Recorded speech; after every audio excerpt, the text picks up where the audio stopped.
NCP তাদের জায়গা থেকে যারা সমমনা মধ্যমপন্থার গণতান্ত্রিক রাজনৈতিক দল আছে তাদের সাথে তাদের আলোচনা এখনও চলছে। মাঝখানে আমরা আমাদের জোট ঘোষণার একটি সময় নির্ধারণ করা হয়েছিল, কিন্তু আমরা মনে করছি আমাদের এই জোটের যে রূপরেখা এবং যে বিস্তৃতি এটা আরও বড় হওয়া প্রয়োজন, এবং আমরা আশা করছি খুব শীঘ্রই আরও বড় আকারে আমাদের এই যে জোট সেটি প্রকাশিত হবে। এবং আগামীতে এই যে জোট, সমমনা যে জোট, এই জোট তাদের জায়গা থেকে বাংলাদেশের ৩০০ আসনে আমরা মনে করি যে প্রার্থী দিয়ে আমরা আগামী নির্বাচনে অংশগ্রহণ করব। এবং ফাইনালি আপনি যেটি বললেন যে বিএনপি বা জামায়াতের সাথে অ্যালায়েন্সের কোনো সম্ভাবনা আছে কি না, আমরা আমাদের জায়গা থেকে কোনো সম্ভাবনাকেই এখন উড়িয়ে দিব না। আমরা বাংলাদেশের স্বার্থে, জনগণের স্বার্থে এই অ্যালায়েন্স কেন্দ্রিক আলোচনাও পাশাপাশি চলবে। সবশেষে যারা সংস্কারের পক্ষে থাকবে, জুলাইয়ের আকাঙ্ক্ষার পক্ষে থাকবে এবং এই বাংলাদেশের জনগণকে প্রতিনিধিত্ব করার ক্ষেত্রে ভারতীয় আধিপত্যবাদের বিরুদ্ধে যারা বাংলাদেশের যে মুসলিম সেন্টিমেন্ট সেটাকেও ধারণ করবে এবং সামগ্রিকভাবে আগামীর বাংলাদেশে যে সাম্প্রদায়িক যে সম্প্রীতির যে রাজনীতি এটি যারা ধারণ করতে পারবে তাদের সাথে আমাদের যে অ্যালায়েন্স হওয়ার যে আলোচনা, এই পথ এখনও খোলা আছে। আমরা মনে করি যে খুব শীঘ্রই এটার আমরা একটা সুন্দর সমাধান দেখতে পাবো। একদিন আগে জাতীয় নাগরিক পার্টি এনসিপির পঞ্চগড় জেলার সমন্বয় কমিটি গঠিত হয়েছে। আমরা আমাদের জায়গা থেকে সর্বোচ্চভাবে চেষ্টা করেছি যে এই মানুষগুলোর এই জেলায় ভালো ইমেজ আছে, যে এই মানুষগুলো তাদের জায়গা থেকে মানুষের কাছে গ্রহণযোগ্য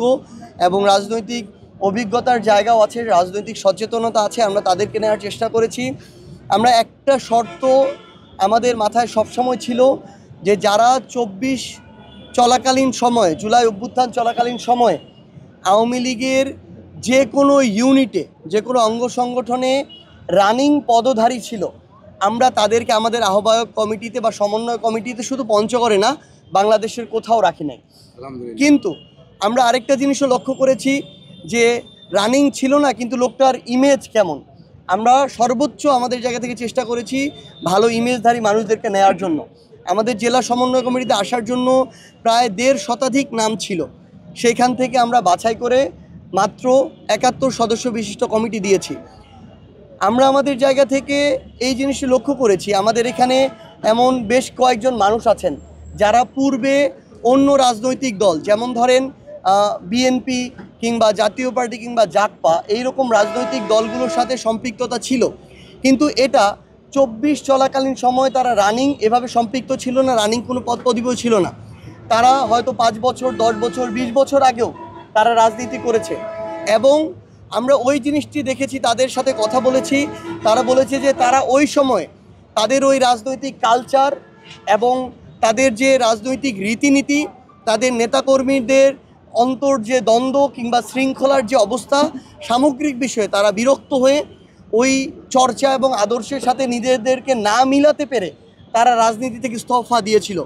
দূরে সরে গিয়েছিল। যখন তারা দেখছে এনসিপি নতুন করে দুর্নীতি, চাঁদাবাজি, সিন্ডিকেট, টেন্ডারবাজি থেকে শুরু করে সকল অপকর্মের বিরুদ্ধে দাঁড়িয়ে নতুন রাজনীতির চর্চা করছে এবং লড়াইটা চালিয়ে যাওয়ার চেষ্টা করছে, তারা আমাদের এনসিপিতে আসতে আগ্রহ দেখিয়েছে এবং আমরাও তাদের সার্বিক খোঁজ খবর নিয়ে তাদেরকে এনসিপিতে নিয়ে এসেছি। আমরা বিশ্বাস করি আমরা সবাই একসাথে কাজ করে আগামীর পঞ্চগড়কে আমাদের প্রত্যাশিত এবং কাঙ্ক্ষিত পঞ্চগড় হিসেবে গড়ে তুলব ইনশাআল্লাহ। আমাদের এখন প্রার্থী যারা আমাদের সাক্ষাৎকার দিয়েছিল বাংলাদেশের ৩০০টি আসনে, তারা তাদের জায়গা থেকে তাদের যে প্রোফাইলগুলো, সিভিগুলো, সার্বিক বিষয়ে খোঁজখবর নেওয়া, সেই কাজ আমাদের নির্বাচন পরিচালনা কমিটি খুবই দ্রুত গতিতে এবং স্বচ্ছতার সাথে করছে। আশা করছি আগামী ২ দিনের মধ্যে, শনিবারের মধ্যে প্রথম ধাপে জাতীয় নাগরিক পার্টি এনসিপি তাদের জায়গা থেকে যাদেরকে মনোনয়ন দিচ্ছে বাংলাদেশের বিভিন্ন আসনে, সেই তালিকা প্রকাশিত হবে এবং আমরা বিশ্বাস করি পর্যায়ক্রমে এই ডিসেম্বর মাসের মধ্যেই বাংলাদেশের ৩০০ আসনেই এনসিপি সৎ, যোগ্য, যারা বাংলাদেশের পরিবর্তন করতে চায়, স্বচ্ছধারা রাজনীতি করতে চায়, জন আকাঙ্ক্ষা বাস্তবায়নের সংসদে গিয়ে মানুষের জন্য কথা বলতে চায়, কাজ করতে চায়, আমরা তাদেরকে মনোনয়ন দিতে পারবো এবং জনগণের ভোটের মাধ্যমে বিজয়ী হয়ে তারা আগামীর সংসদে জনগণের প্রতিনিধিত্ব করবে।